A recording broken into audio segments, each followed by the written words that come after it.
अभी आप लोगों के टेस्ट कंडक्ट हुए होंगे, राइट? कुछ ना कुछ 11th के स्टूडेंट्स का स्पेशली टेस्ट वाला सीन बड़ा खतरनाक रहता है स्टार्टिंग में, क्योंकि उनको लगता है कि अरे यार मैं तो फोड़ फाड़ दूंगा, और टेस्ट होता है एक आध एडवांस वगैरह का तो उसमें नंबर बहुत कम आते हैं, राइट? तो एक वो वाले स्टूडेंट्स भी रहते हैं, और क्लास 12th के स्टूडेंट्स जो भी मोर मेच्योर हैं in their preparation, they must also be facing this problem because the syllabus is now huge. Okay, आपका एक ना एक एटलीस्ट ऐसा टेस्ट हुआ होगा जो पूरे सिलेबस का होगा, और उसमें आपके मार्क्स शायद थोड़े कम आए होंगे। तो इस वीडियो में हम जानेंगे कि टेस्ट में कैसे स्कोर अपना इंप्रूव कर सकते हैं। तो टेस्ट में 3 जगह पर यूजुअली बच्चों के नंबर कटते हैं, ठीक है? सबसे पहला तो है कॉन्सेप्ट इशू, कि आपका कॉन्सेप्ट नहीं आता है इसलिए आपके नंबर नहीं आए उस क्वेश्चन में, या वो क्वेश्चन आपसे नहीं हुआ।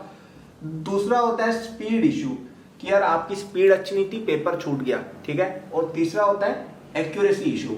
एक्यूरेसी इशू मतलब कि आपको वो टॉपिक आता था, स्पीड भी आपकी ठीक थी, लेकिन गलत मिस्टेक आप कुछ करके आगे छोटी मोटी। तो यूजुअली एक बच्चे का मैंने देखा है कि पेपर ऐसा दिखता है कि लगभग 30-40% क्वेश्चन तो कई बच्चों को कॉन्सेप्चुअली ही नहीं आ रहे होते हैं, सिलेबस कंप्लीट नहीं है, रिवाइज नहीं किया, भूल गए, या क्वेश्चन नहीं हो रहा है, वो वाली सिचुएशंस कई लोगों के केस में यही बहुत ज्यादा मेजर हिस्सा एक होता है। फिर स्पीड वाला इशू भी कई बच्चों को रहता है कि थियोरेटिकली उनको क्वेश्चंस आते तो हैं करने, लेकिन बहुत स्लो वो सॉल्व करते हैं, क्वेश्चन को बहुत लेंदी लगते हैं, तो पेपर छूट जाता है। और तीसरा एक्यूरेसी, कि 10 क्वेश्चन नेगेटिव करके आ गए, 15 क्वेश्चन नेगेटिव करके आ गए, ये वाली सिचुएशन काफी ज्यादा होती है तीनों। तो सबसे पहली वाली जो सिचुएशन है कॉन्सेप्ट वाली, ज्यादातर बच्चे जो बोलते हैं ना कि हमारे टेस्ट में नंबर नहीं आते, उनके साथ यही प्रॉब्लम होती है। एक ऐसा बच्चा जिसको 100 में से 100% कॉन्सेप्ट आते हैं, उसको एक एक चीज इनऑर्गेनिक में याद है, उसको एवरी टाइप ऑफ क्वेश्चन रटा हुआ है, मैथ्स के अंदर सब उसे आता है, वो बच्चा 70-80% मिनिमम लेके आता है। भले उसकी स्पीड कम हो, एक्यूरेसी कम हो, तब भी वो 70-80% नंबर टेस्ट में पक्का लेके आता है, जिसको सब कुछ आता है।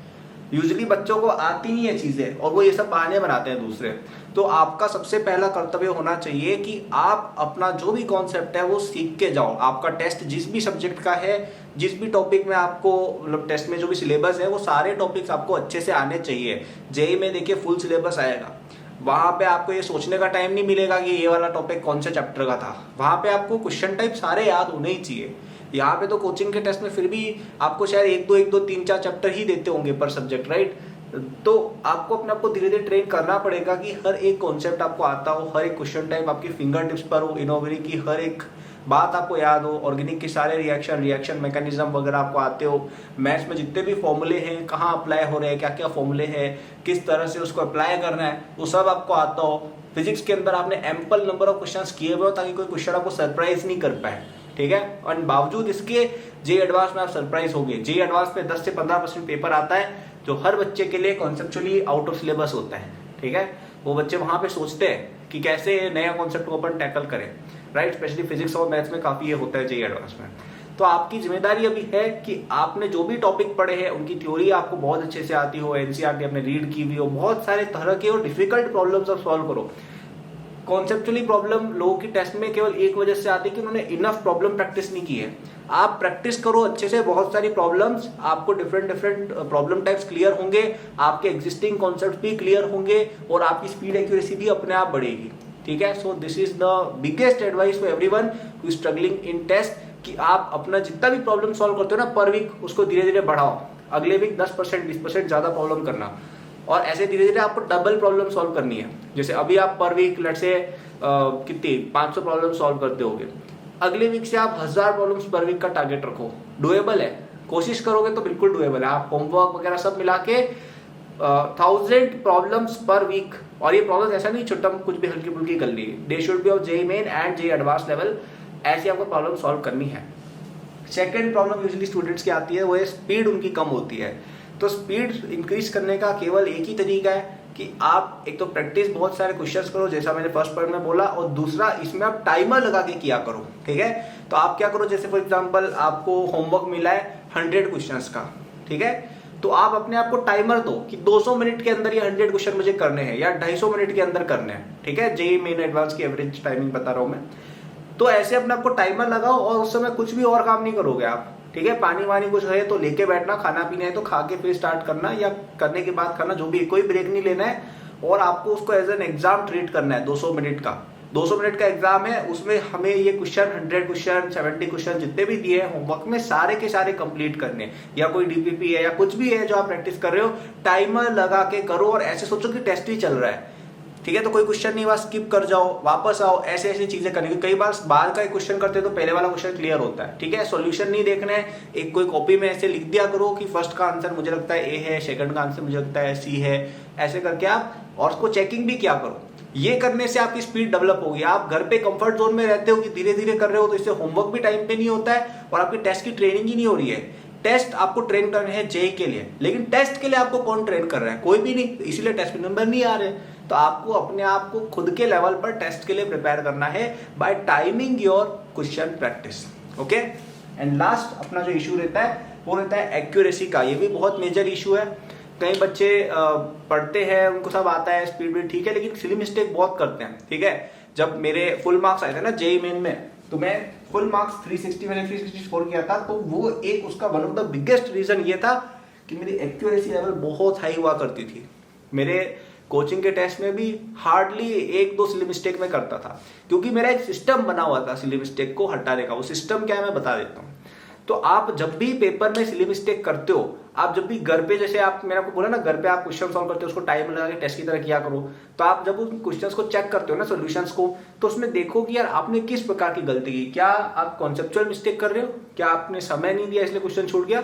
या आपने सिली मिस्टेक की? अगर सिली मिस्टेक की है तो आइडेंटिफाई करो कि उस क्वेश्चन टाइप में ये सिली मिस्टेक क्यों हो रही है, ठीक है। फॉर एग्जांपल फिजिक्स में कई सारी इक्वेशंस होती हैं जिनमें यूनिट्स का ध्यान रखना पड़ता है, ठीक है। फॉर एग्जांपल आप पीवी इक्वल टू एनआरटी लगा रहे हो, ठीक है। अब इसमें कभी कभी वॉल्यूम मीटर क्यूब में दी होती है, ठीक है। और आर की वैल्यू कई बार हम एटीएम और वो वाली लीटर वाली यूज करते हैं। तो ये यूनिट कन्वर्जन की कई बार बच्चे सिली मिस्टेक कर देते हैं, ये एक आप ध्यान रख सकते हो बात। तो आपके ना, आप जब इंटेंशनली हंट करोगे ना सिली मिस्टेक्स के लिए, आप इंटेंशनली जब डॉक्यूमेंट करोगे, तो आपने होमवर्क के दौरान जैसे एक बार मिस्टेक कर ली, अब एक तो है कि आप भूल गए, अरे वह आगे ध्यान रखेंगे, फिर एग्जाम में वापस करोगे। लेकिन अगर आपने इस मिस्टेक को डॉक्यूमेंट कर लिया कि अरे यार यूनिट्स देखने हैं हर इक्वेशन में कि अपन आर की वैल्यू यूज कर रहे हैं वो किस यूनिट के अकॉर्डिंग है, आपने ये डॉक्यूमेंट करके लिख लिया कि यार ये वाली सिली मिस्टेक में करता हूं, इसको ध्यान रखना है, तो आप जब उसको पढ़ोगे आपको याद आएगा और आप वो वापस से कभी सिली मिस्टेक नहीं करोगे। मैं ये प्रोसेस 11th की स्टार्टिंग से कर रहा था, तो जितनी भी पॉसिबल सिली मिस्टेक्स हो सकती है पूरे 11th-12th सिलेबस में सब मेरे पास क्लियर थी। तो सिली मिस्टेक जब भी करते हो उसको क्लियरली लिखो, डॉक्यूमेंट करो, उसका एक तोड़ बनाओ, ठीक है। एको में मिस्टेक करता था, जैसे कि एक क्वेश्चन आता था कि इनमें से चारों में से कौन सा ऑप्शन इनकरेक्ट है, ठीक है। अब यूजुअली चलो ये इनकरेक्ट ऑप्शन है, ये इनकरेक्ट ऑप्शन है, ये करेक्ट ऑप्शन है, ये इनकरेक्ट ऑप्शन है।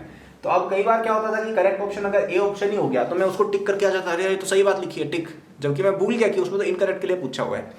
तो अब इसमें इसका तोड़ क्या है कि आप ना ऑप्शन के आगे ऐसे INC COR INC से लिख दिया करो, ठीक है।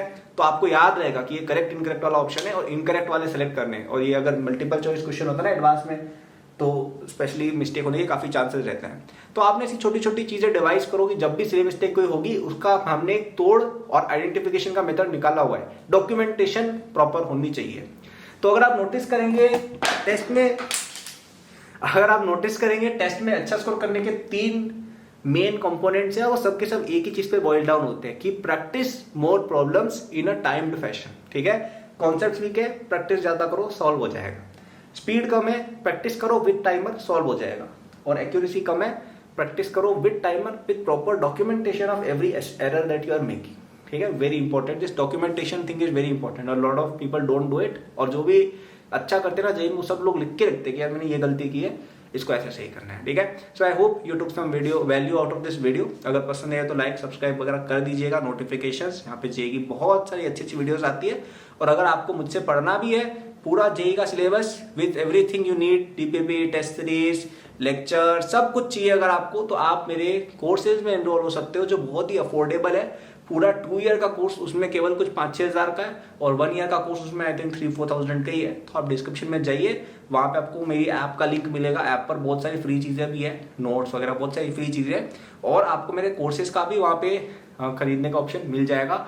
बहुत ही लो कॉस्ट पे आपको सब कुछ जो जेई के लिए चाहिए मिल रहा है, ठीक है। So you should definitely have it with you. अगर आप किसी और जगह कोचिंग में पढ़ते भी हो तब भी आपको उस कोर्स से काफी बेनिफिट होगा, एक एक्स्ट्रा रिसोर्स आपके पास रहेगा फॉर रेफरेंस। और अगर आपको मेरी ये वीडियो यहाँ तक पसंद आई है कि आप मेरी बात सुन रहे हो, तो आपको वो कोर्स तो और भी ज्यादा अच्छा लगेगा, ठीक है। So check it in the description section. Thank you for watching, good luck.